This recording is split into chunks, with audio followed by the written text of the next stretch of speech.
hit the go live button. Let's see if it popped up on the feed. This is me doing this. Yeah, let me see. Mm-hmm. What's up? I think you're tagged in it. Yep. It's always fun when you go back.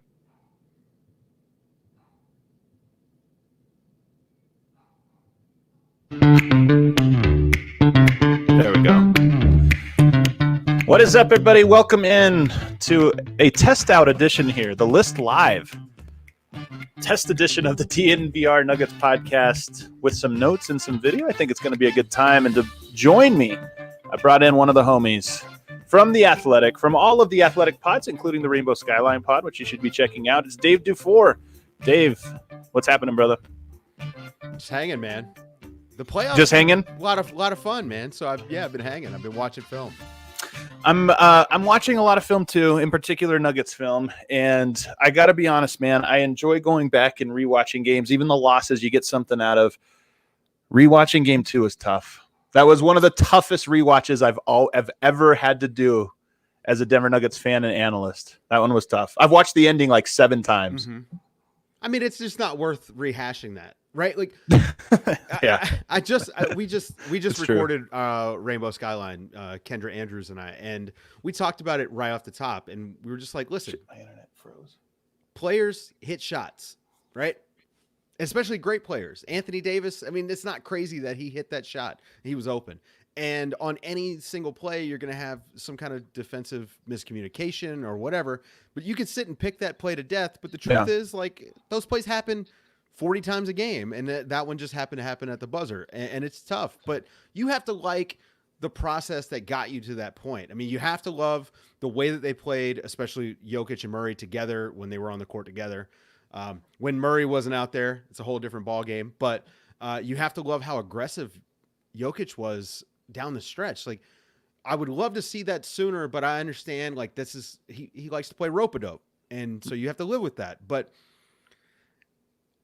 I would not spend too much time on that one play. There's so many other things that you could focus on.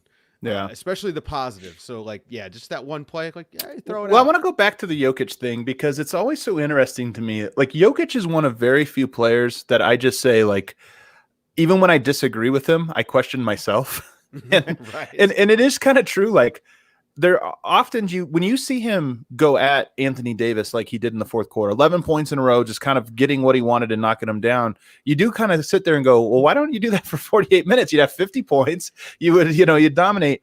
And I do wonder about it. I mean, look, there are moments and pockets I think he can pick to be more aggressive, but I also think there is something to his good process. We need to get everybody going. I can go out and score 30 points in the first half, but nobody else is going. And I think there's a little bit of that, him just not wanting to win one way, trying to, hey, we got to do everything here. And then also, let's be honest, he can't score on Anthony Davis every time like he did there. He stepped up in a big moment, but you're not so sure. You're not so sure, man. I mean, he's one of the 2 best post-up players in the league. It's him and Joel Embiid. And I mean, I guess LeBron's in there too, if you really want to, split hairs, but I think he could score a lot more than he does. But like you mentioned, that's not his game. Yeah. His thing is, and honestly, the Nuggets ceiling gets higher the more involved everyone else is. I mean, one of the big things about this series so far, and in the Clippers series, is you need more production out of the role players. Jokic and Murray have been incredibly consistent. I mean, game 1, they got smacked, but that's going to happen. Game 2, both of those guys were fantastic. It was everyone else who kind of let them down. Defensively, they were really, really good in this game. Their defense has been locked in.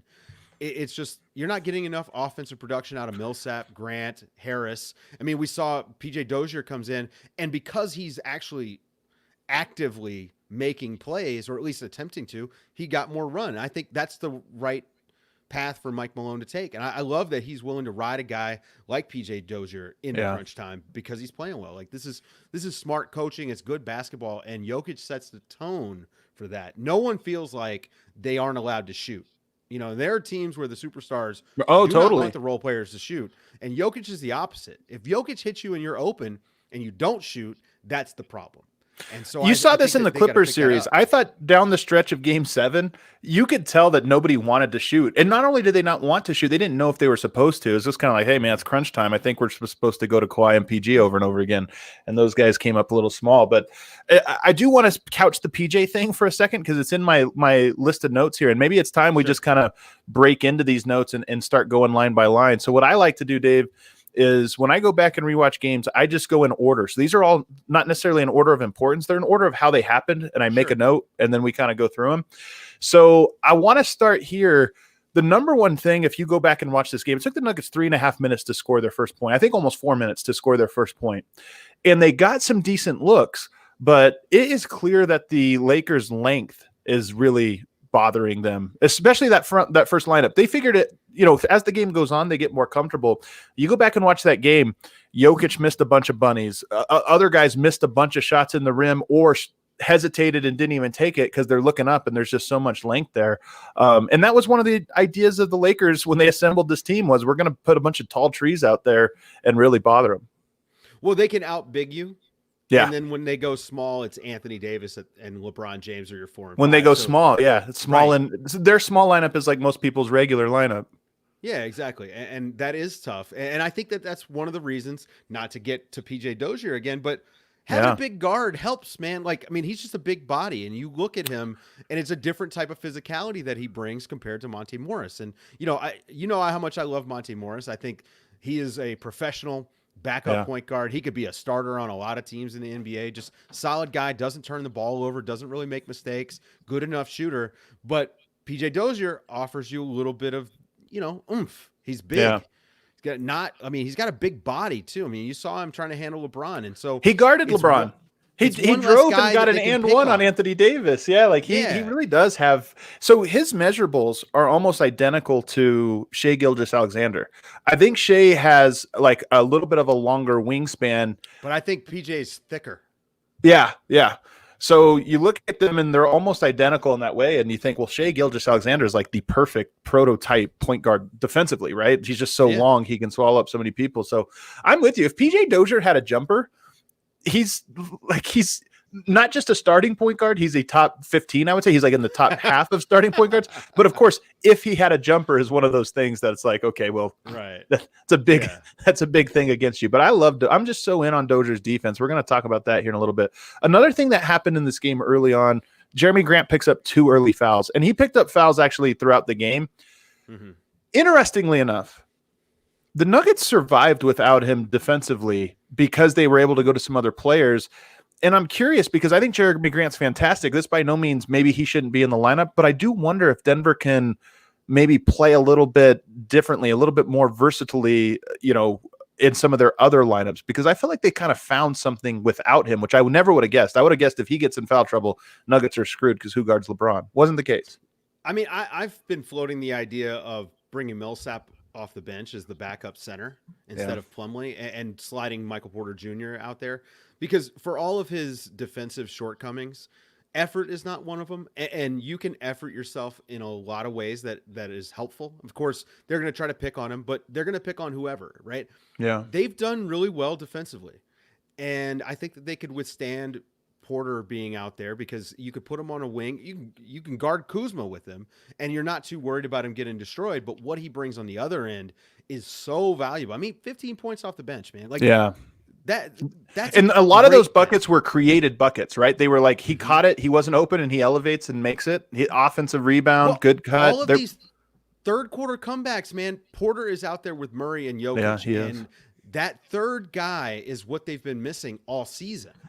Having another guy who can create off the dribble, who's a threat to shoot, and he's going to fucking shoot. I mean, he's a threat to shoot because he actually shoots. Like if he has a little bit of space, he takes it. He can put it on the floor. If you close out too hard, he can attack closeout. Yeah. He's not scared of physicality, and he rebounds his ass off. And I just think that guy is pretty valuable. And Millsap was fine in this game, but I think Millsap coming off the bench provides you with just a little bit more. It's less minutes for Plumlee. Let's just be honest, right? And it's a more, I guess, competent guy out there. Now, Plumlee's still going to play because he's actually matched up pretty well in this series. I think so far, that last play, throw it out the window. But it just gives you more offensive versatility, and that's what the Nuggets have been missing. The defense is there. They need more offense. Yeah, I tend to agree with you, but I do a podcast with George Karl called the Keeping It 1000 podcast. And it's funny when you talk to a coach and how different fans and analysts' perspective can be from a coach. But he really sold me on this one thing. Michael Porter's the better player. He might be the third most talented player on the Nuggets. He might be, if you just talk talent, he might be number one, but just how that talent affects the game. At his best, he's a top 3 player on the Nuggets. But I don't think the Nuggets trust him at all, and for good reason. You talk about the defensive lapses. We're going to show one later on, but he makes a lot of those, and trust is just such a big part of it. Then there's the does he sometimes press too much? The perfect version of Michael Porter is going to be extremely aggressive, but in a way that the team understands. You know, when Jokic is aggressive, everybody knows what he's doing on the team. They know, like, oh, he's going here. With Michael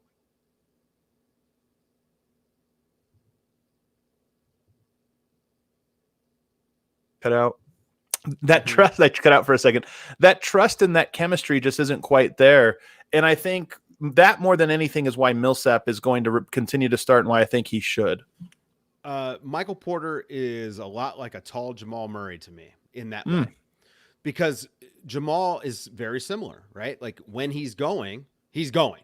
Same with Jokic. Now I think that they've got to kind of treat MPJ the same way. Like if he's going, he's going.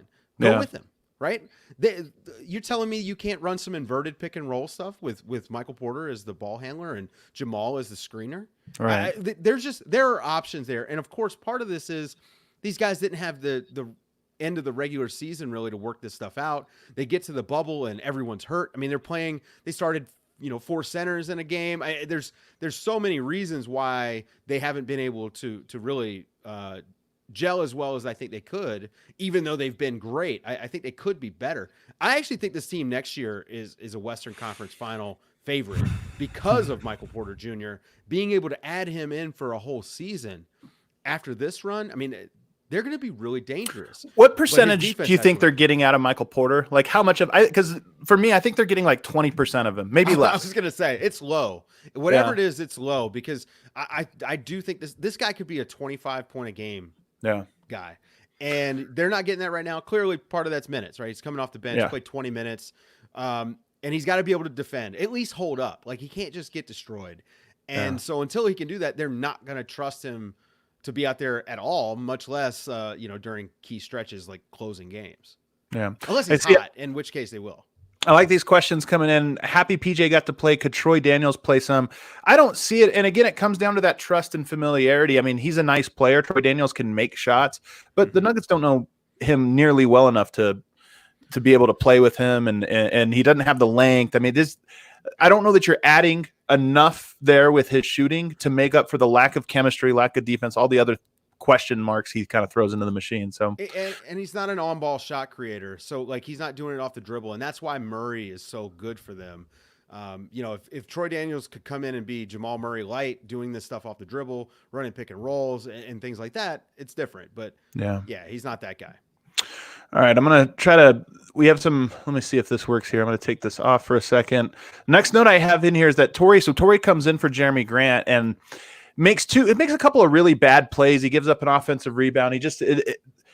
Torrey is a guy that gives so much effort, but I feel like he's on a different wavelength, especially than Jokic. And there's often a lot of these sort of there's often a lot of just like confusion about him and where he's supposed to be on the court. Let's take a look at this play here. Tell me if you can you see this play here, Dave, that I've pulled up? Mm-hmm. Okay, so we're going to walk through this one here. A post entry to Paul Millsap here. They're going to try to attack him against Kyle Kuzma. Let's take a look at the spacing here, because I don't understand Torrey's post entry and then hides almost behind Jamal Murray here. It's almost like he thinks there's an illegal defense. It really, like, it's weird. He should be over on the wing and maybe like at the hash mark, just really spacing out. Of course, he's not a real 3-point threat, but you might get an open bucket out of it when the help digs in.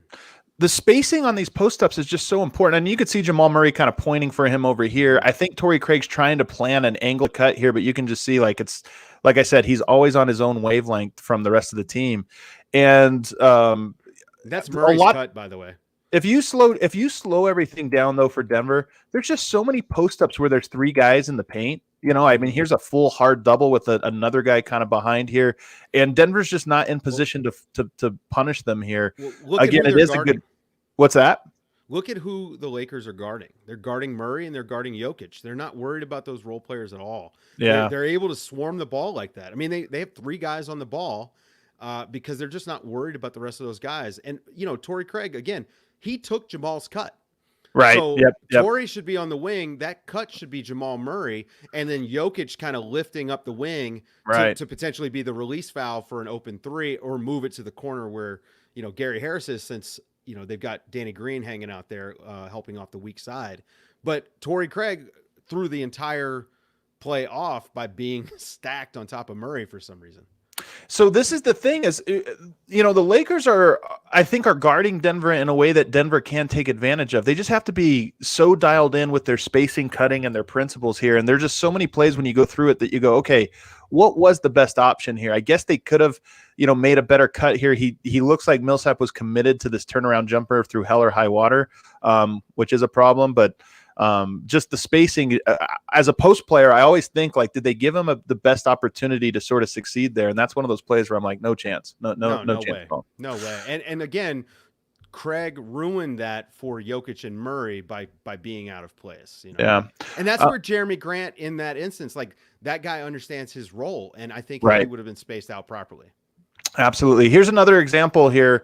And this is a lot of what they were doing with Jokic. Same thing. They do these little like snap screens here to get the switch. And the Lakers are giving the Nuggets that switch a lot. They're content to it. But we get kind of the same thing. There's nobody in the dunker. So Anthony Davis fully commits to this double. And if you just look at the spacing here, 3 guys being able to guard 4, I'm not sure what Denver's doing to put them in position to punish for that. And I might be missing something here, Dave. I'm not completely confident, but they did this so often where there was 4 guys basically occupying, less than half of the court. And it's just, as a post player, to me, that seems like you're setting up for failure. Yeah, that's not good offense. And I mean, I think that what they're trying to do is prevent that dig down from the strong side, but absolutely, you want that. Like, I'm sorry, but like, every single offensive possession should be about trying to bait a double team on Jokic. Not this kind of double team, right? Like you just mentioned it. 3 guys are able to guard 4 players, and now that double actually works because there is no threat. And then these guys are static. There's no moving. It's not like you got Jamal. Like, Jamal here could have set a down screen Kuzma. Then you bring Porter around, and at least you got him moving, and maybe you can work it into a dribble handoff up around the elbow. Right. And so there are things that you could do there, but they're not doing them. And you can see Murray kind of looking like he's trying to find a spot to cut, but there's just, it's awkward. It's an awkward start for a guy like Jokic. The spot I would be looking at right here is the dunker. Cause I mean, if you watch Anthony Davis follow, I mean, he doesn't even follow Gary Harris through.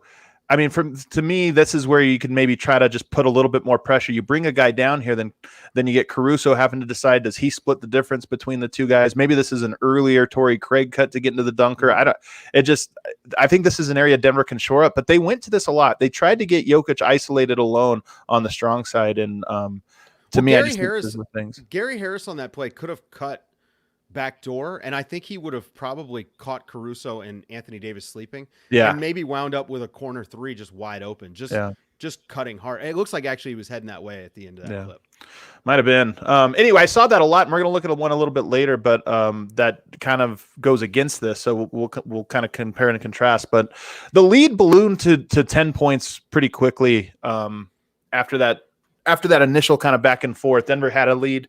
And then I think the Nuggets had a 12-8 lead, and then it was 25-15. So that shows you just how big of a run the Lakers were able to go on right there. And, this has been the story now for the Nuggets. It came in the second quarter of game 1. It was in the first quarter of game 2, and it's kind of been the story of the Nuggets all playoffs long. Everybody's focused in, I think, on the comebacks, which have been incredibly resilient team. But to have a comeback, you have to fall behind by 10 points in almost every game, which is what Denver has done throughout this entire playoffs. Well, with the Clippers, they were sort of playing rope-a-dope. I do think it was a strategic choice that you were conserving energy because the data, I looked at the data, and the Clippers fall apart. They've fallen apart all year. As a matter of fact, Doc Rivers coach teams have fallen apart Really? since '08.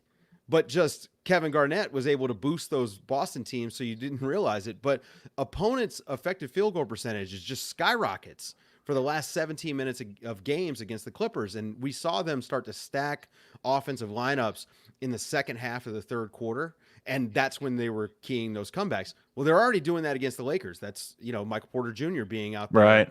and really bringing them back into games. But this team can't just counterpunch. They have got to learn to punch.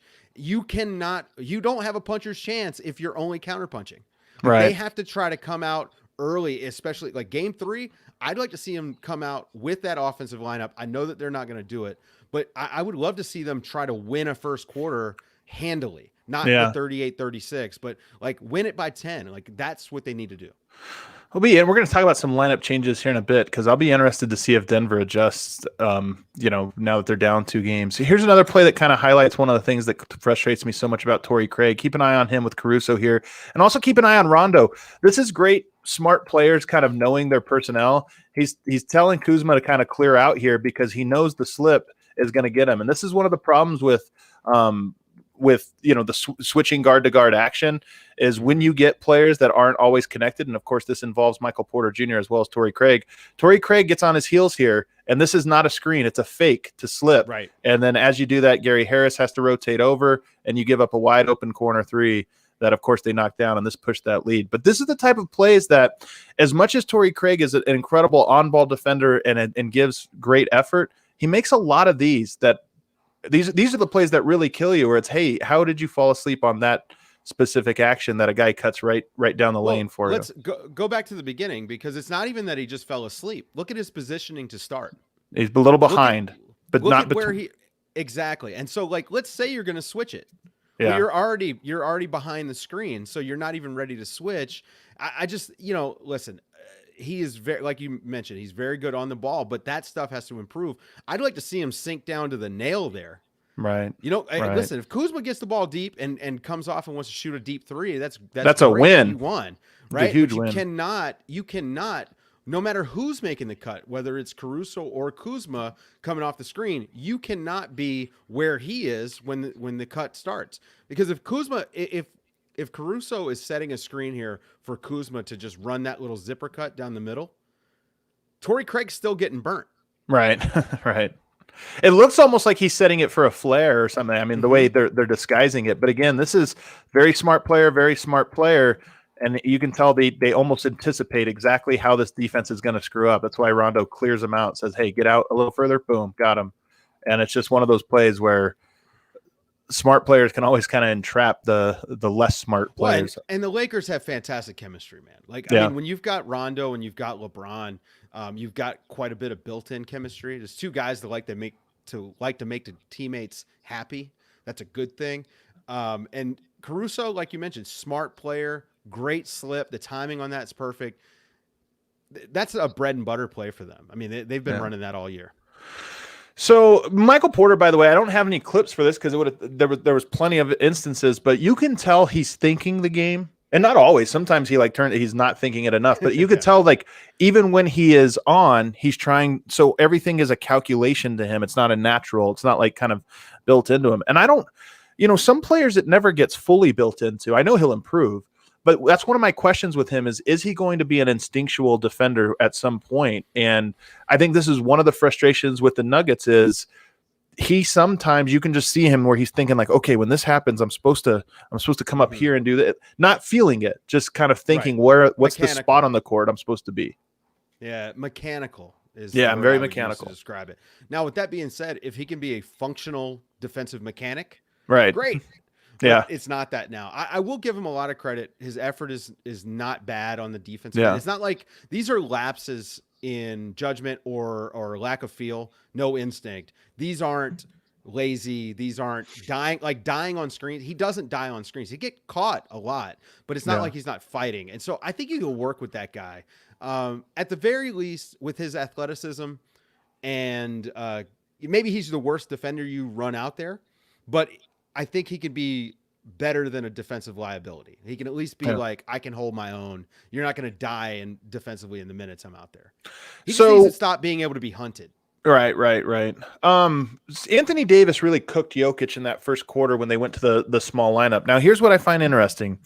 First quarter of game 1, we see that lineup. Nuggets win those minutes. First quarter of game 2, Nuggets lose those minutes. The third/fourth quarter of game 2, they win those minutes. So you have 3 sample size, basically. The Nuggets have won 2, lost 1, but the one they lost was the loudest because Anthony Davis was just going right at him. How do you feel about the AD at center, Jokic at center matchup? I think it's not a wash because AD is pretty ridiculous, but Jokic can get it back on the offensive end. You just need more help. That's it. If the help defense does its job on Anthony Davis, you're forcing him to make other people make plays for him. You're forcing him to be a passer. You actually want to try to turn him into Jokic. Right. If he's having to throw tough passes that only Jokic can throw, that's great defense. And so trying to get the ball out of his hands, I think, would be key. The problem is you got LeBron James, you've got Rajon Rondo, who's a great secondary creator. So if Anthony Davis is able to move the ball out, I mean, he might get it right back and be able to beat that double, before it can get there. So it's almost an unsolvable problem given the personnel they've got. I don't really know what you can do. There's nobody that you can really hide Jokic on. You don't really want to because you want his rebounding, you want him around the basket. I think it's just you got to make sure that you're getting it on the other end because Anthony Davis is going to get 30 a game in this series. It's just where it is. I feel like a lot of Anthony Davis's buckets are buckets I'll live with because there's not things that are spiraling off of him. You can't have him absolutely cooking. And I thought in that first quarter he was getting the good buckets going around Jokic to the rim, drawing fouls. But the mid-range jumpers, when he was hitting those, I'm like, okay, that's great. Denver was going on a run while he was making a ton of mid-range jumpers. So I think there's something to that. It's your defense, right? I mean, like you're taking away the basket, you're taking away the 3. By doing that, you're saying I'm conceding the mid-range to a certain degree. Certainly you want to defend it, but if they hit those shots, great. If they miss those shots, better. But you can't then question your process to get there because you've taken away the rim and you've taken away the 3. So if he hits those, you live with him. Yeah, absolutely. Yeah. He's not really that great of a mid-range shooter anyway. So, if he gets hot, good for him. Another play here that's is so indicative of what is going on with Denver in this series. One of the margins that I think they can clean up. I mean, this is a phenomenal shot by MPJ and kind of just points to his playmaking. But let's stop it right here and keep an eye on Kyle Kuzma. There are 5 Lakers players now deeper than all but 1 Nuggets player, including Kyle Kuzma. And somehow this play turns into a transition layup or a transition foul, I should say. And this happens a decent amount with the Nuggets. Here's Jamal Murray at the top of the key. Here's Monte Morris at the top of the key. Here's Kyle Kuzma, one of the deepest guys on the court, and somehow he gets it. This is the stuff that I think is going to keep Malone up at night. It's so hard to beat this Nuggets team with AD and LeBron, and then when you just give up those plays, that's a killer. Yeah, I mean, this has got to be priority number 1. I'm sure that it was the first thing they talk about in their first session. I guarantee it. Yeah, because they can't run with the Lakers. So you got to limit live ball turnovers, which questionable whether they've accomplished that. And you have to stop transition, and in particular, secondary transition. You just can't get beat on things that aren't true fast breaks. Fast breaks are going to happen. You're going to turn the ball over, but stuff like that, you just absolutely cannot lose on. So LeBron goes off for had a really great first half, especially first quarter, but first half. And I thought the Nuggets did a great job of weathering that. It seems like when LeBron, I know the numbers didn't bear this out in the raw plus minus yesterday, but LeBron being on yesterday worried me more than Anthony Davis being on. And I just think, because again, so much spirals off of LeBron's offense. AD, he can beat you as he did last night, but it's just, there's fewer things kind of coming off of it. And I thought Denver did a great job of sort of weathering that. The one lineup they haven't quite solved yet, although they had a lot of success with it in the fourth quarter, is Dwight Howard coming in with Anthony Davis. And this is coming into the series. This was the lineup that concerned me. It was funny talking to Lakers fans because they were all in on the small ball and JaVale. This, I was thinking Dwight Howard is the guy because Jokic is stronger than almost everybody in the NBA. There's very few players he's not stronger than. Dwight, I think, is one of them. In addition to the athletic tools and everything else. I wasn't worried about that matchup for Dwight's defense. it's Dwight's offense that has actually been giving the Nuggets trouble. Yeah. He's hanging out in the dunker spot and Yeah. providing a lot of vertical spacing.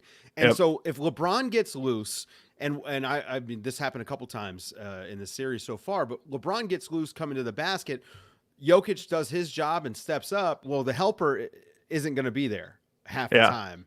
And they're able to throw those lobs to Dwight. And I mean, that's just, he's been huge for them just with the threat of that, because a few times you've got Jokic questioning himself instead of stepping up. And so that's the whole point. I mean, that's why the dunker spot is used in almost every single basketball offense forever. And it's because of that. It's a natural pass. And so the defensive stuff, like people are paying attention a lot to the antics, the rebounding defense. too. And it's both offensive and defenses, but And the offensive rebounding, I mean, 35%. Dunker spot, great gravity as well. Yep. 35% offensive rebounding rate for our percentage last night for the Lakers. And I mean, you just cannot lose on the glass like that and expect to win. And I mean, if you wanted to point to one thing, like I could just tell you one reason they lost a 2-point game, they gave up 13 offensive rebounds. Second chance points lost them the game. I mean, we can point to Plumlee blowing the assignment on AD. We can point to PJ Dozier's missed free throws. But the truth is, if these guys had been working the glass like they usually do, because this is a good rebounding team,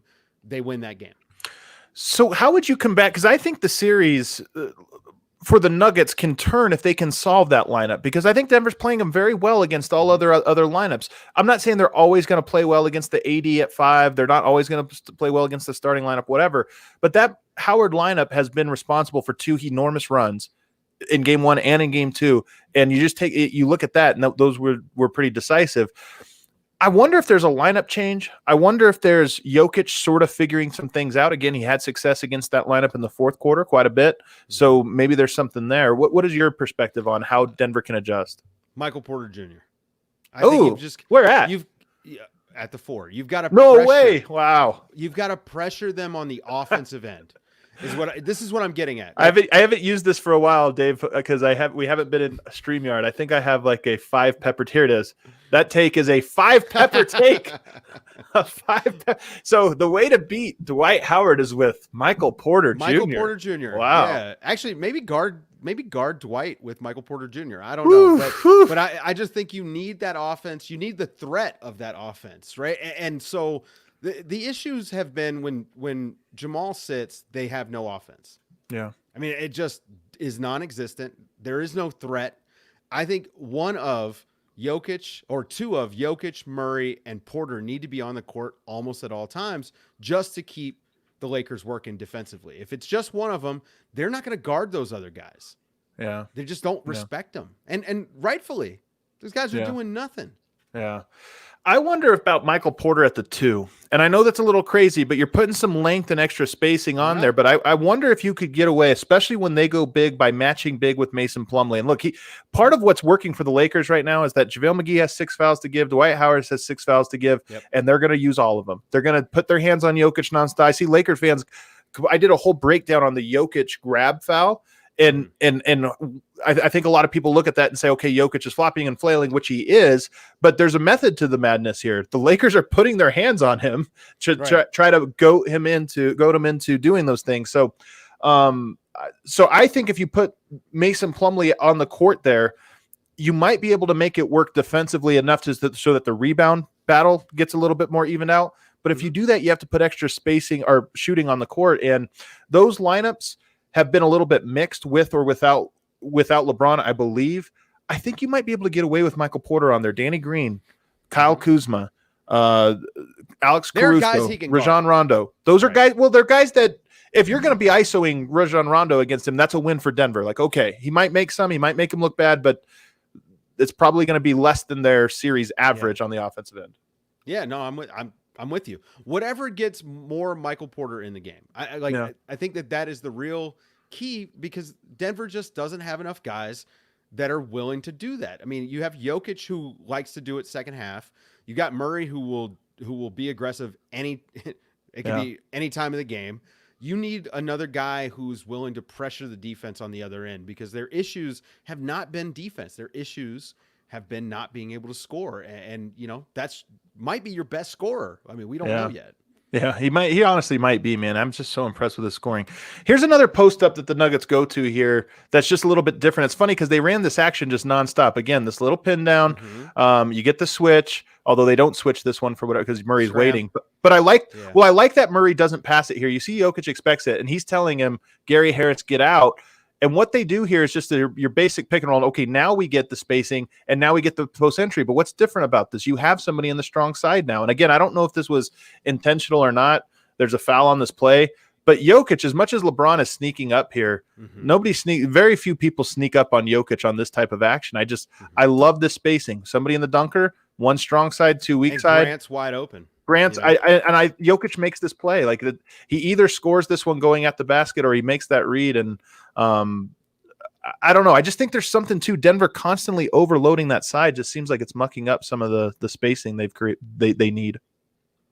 I mean, I think that play would have worked out pretty well until he got a foul out of it. But right. They were going to wind up with an open three or a bucket. And so, that works. But again, this is, Gary Harris, I think, set the little pin down for Jokic.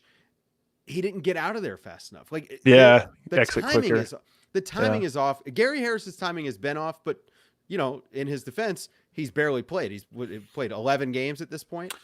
It's funny to me when people talk, because people talk so much about what play is run or where guys are. The timing of everything is as, if not more important than it. A lot of times you could do the right thing with the wrong timing. It doesn't make any difference. You could do the wrong thing with maybe a little bit better timing, and you're at least going to create some type of pressure on the defense. So I'm completely with you. I think Denver, though, and this is one of the things that they've kind of in every series is they've kind of learned the defense. They've kind of learned like, okay, this is the rhythm to how things happen.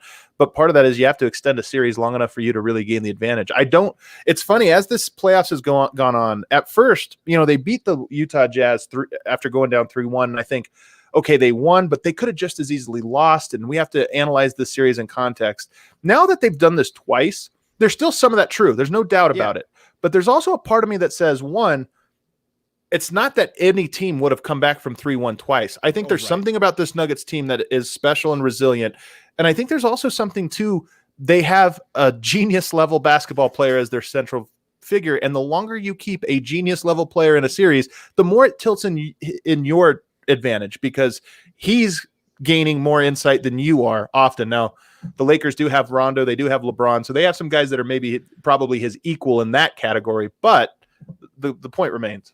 I have a cross-sport analogy for you. Okay. Nikola Jokic is Muhammad Ali.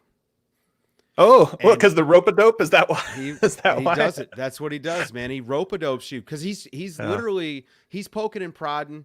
He's taking what you can give early on because he's trying to learn the weakness. He's trying to figure out, okay, what's going well for you tonight, what's not.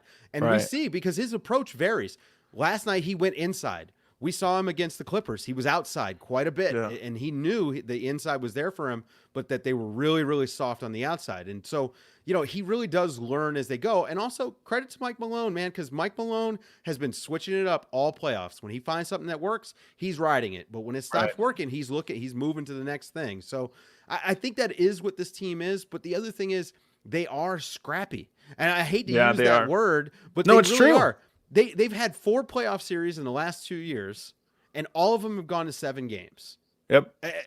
I think that says a lot. They've made the Western Conference Finals. I mean, you and I have been talking about this team as long as I've been doing this job, this particular team, and they continue to improve, but they're always fighting. Like even when the defense was just abysmal, it was never about effort. And I think that just being basketball fighters has gotten them quite a long way. It helps that you're also got 2 really super skilled players, but they it cracks me up that we've been talking about this team for so long, and Jamal Murray is 23.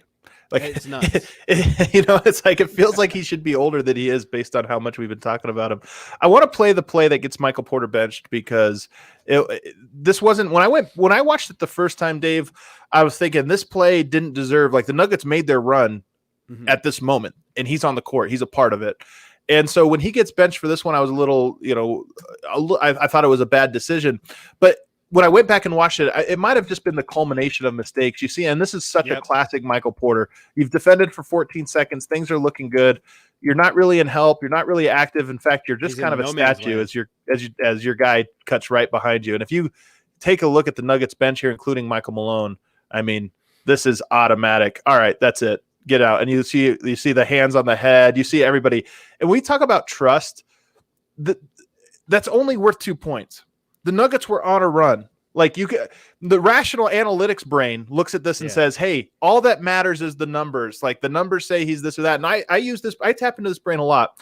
But plays like that are about trust, and they're about trust breakdown. And when the whole team goes, what's the point of us all busting our asses on the defensive end, making these tough rotations, trying to gut out a fourth quarter win, when at any moment we can turn around and Michael Porter's guy is wide open under the rim because he's standing still on the block. And to me, that's the thing. I think that as much as you can overemphasize different things, that stuff matters.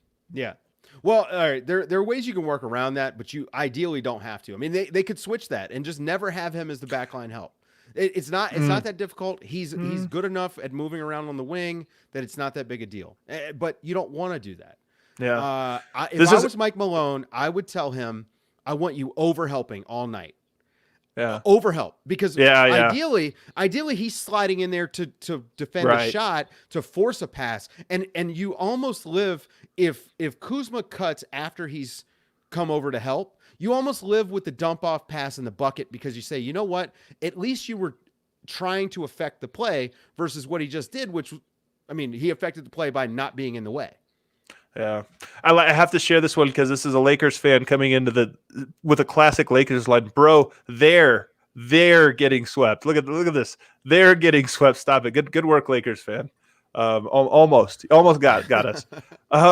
This fourth quarter. So this is now the second series in a row that Michael Malone in fourth quarter with the game on the line has gone to a lineup that has never played together before. It happened in Game 7 against the Clippers. They roll out a lineup that had literally never played, and you do it again tonight.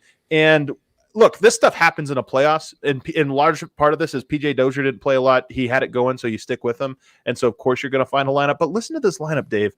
Jamal Murray, PJ Dozier, Torrey Craig, Paul Millsap, Mason Plumlee. If Murray has the ball in his hands, who do you guard outside of the paint? Torrey Craig, Mason Plumlee, PJ Dozier, maybe Paul Millsap. I mean, Paul Millsap is your go-to shooter in that lineup. Yeah.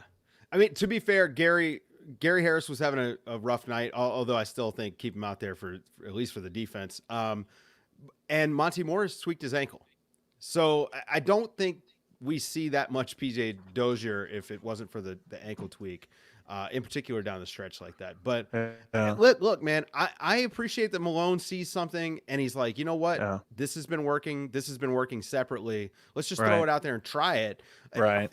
What else do you have to lose? Like, they're playing with house money, and I hate to even look at it that way because the Nuggets are good. Like, they are a top 4 team in the NBA right now. I hope people have realized that now. Yeah, like that's the thing is we're going to find out if they're in the Lakers tier, like we'll see if they can make it. I don't think they are, but I don't think they are either, but we're going to see if they can push this series to where it becomes interesting. And, if you get into a game 6, we saw this with the Clippers, some of the guys who hadn't actually been there before starting to wilt, maybe the Nuggets can put that pressure on. But I think what they've proven is that the other teams that are trying to punch up haven't punched through yet. Denver has, and that's important. That's just meaningful.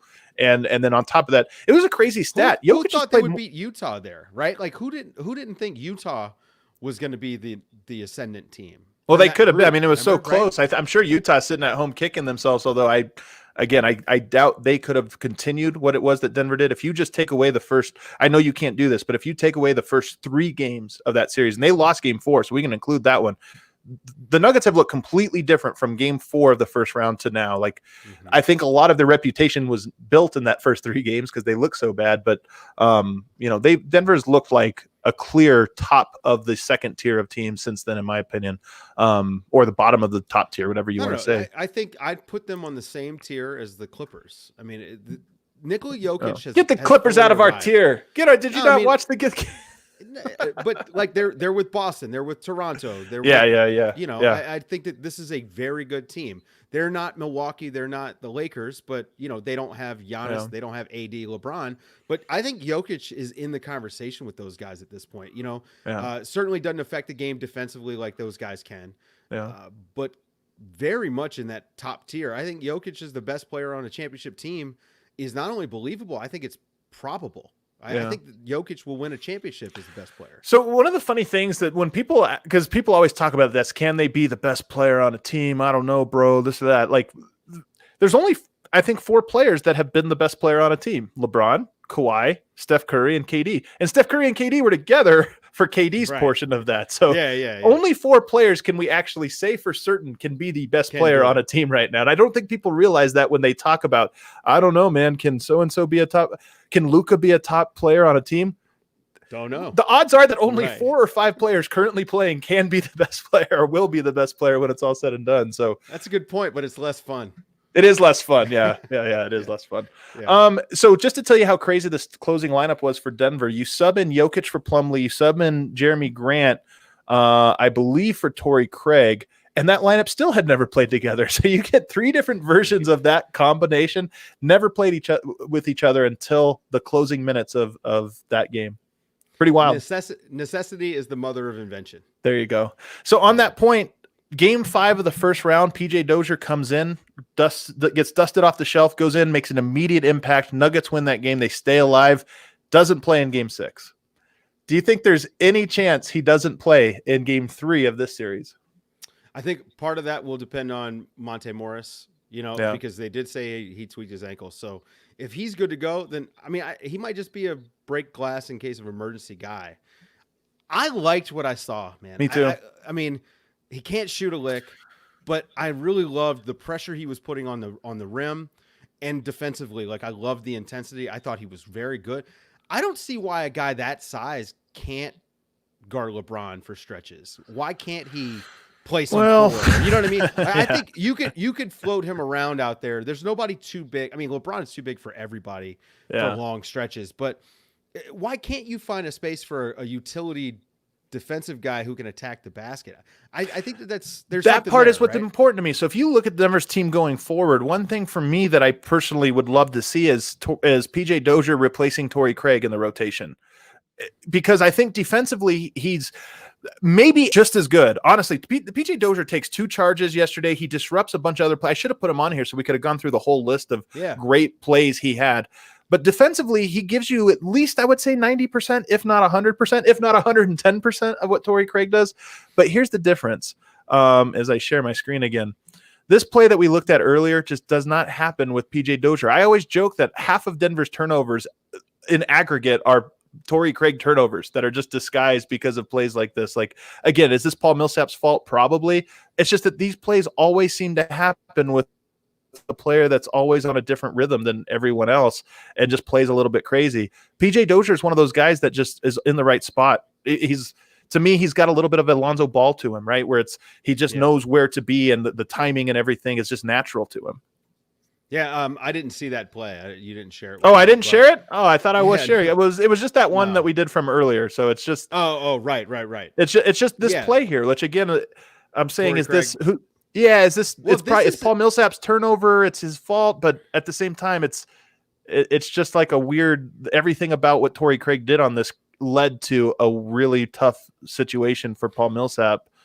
And PJ Dozier just seems to be like the opposite of that. Those plays. What would have been a great action out of that is that you could have had, with all that attention Millsap was getting and the overloaded weak side, you could have had Torrey Craig set a nice flare screen for Jamal and then cut and then dive. Out of that. Yeah, exactly. 100. So I talk about this all the time. For me, Torrey Craig should have like 2 or 3 types of cuts he always takes, and it's just like, hey, okay, you're on the ball side, set a screen for the guy over, and then dive, and then cut off of that. So I'm with you on that. Well, and that wasn't even a cut, right? Like, it was a couple of steps into the lane, and again, that's Jamal's cut.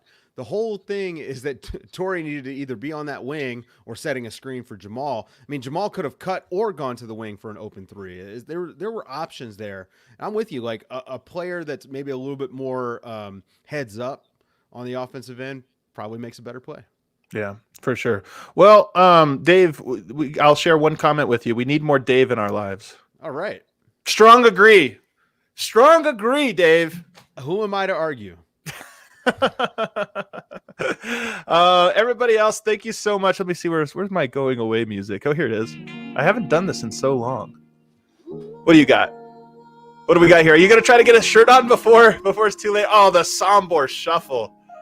How beautiful is that design? Big shouts, What a D-Line. great shirt. I hate giving D-Line credit for anything, but look at that thing. What a great shirt. I love it. I keep it in the office so I can show it off whenever I can. It's an awesome The shirt. Sombor Shuffle, man. I'm such a fan of this shot. It's like I had to admit, man, it was sometime in round 2, towards the end of round 2, where I'm like laying in bed and I crack up laughing out of nowhere, uncontrollable laughter, thinking about the fact that Jokic has a signature shot.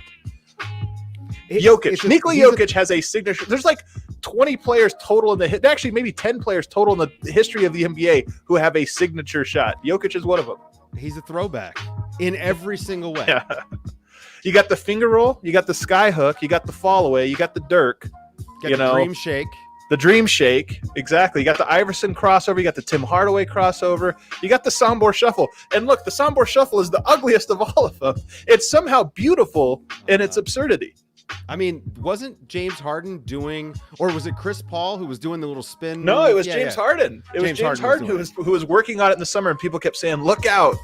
And then he never really pulled it off in the game. Jokic was out here doing it under the gun in the fourth quarter. He's pulling out a Sombor Shuffle. I love it. He's a magician. Guys, check Dave out. Nerder She Wrote, all kinds of. If there's an athletic pod, Dave is on it. I think that's correct. Am I accurate in saying that? It's actually, I'm contractually obligated to be on every podcast. Every single one. I'm trying to get on some of these NFL shows. Like get me on the baseball shows. There you go. Be great. Let's do it. I like it. You're built for it. And you also check out the Rainbow Skyline podcast, which he does. Thanks so much, Dave. Everybody else, thanks for tuning in. Gonna be back tomorrow, hopefully in the Winners Lounge. We'll see you then. Maybe with a guest. Oh, is that right? Oh man, I have a closing graphic. I'm useless.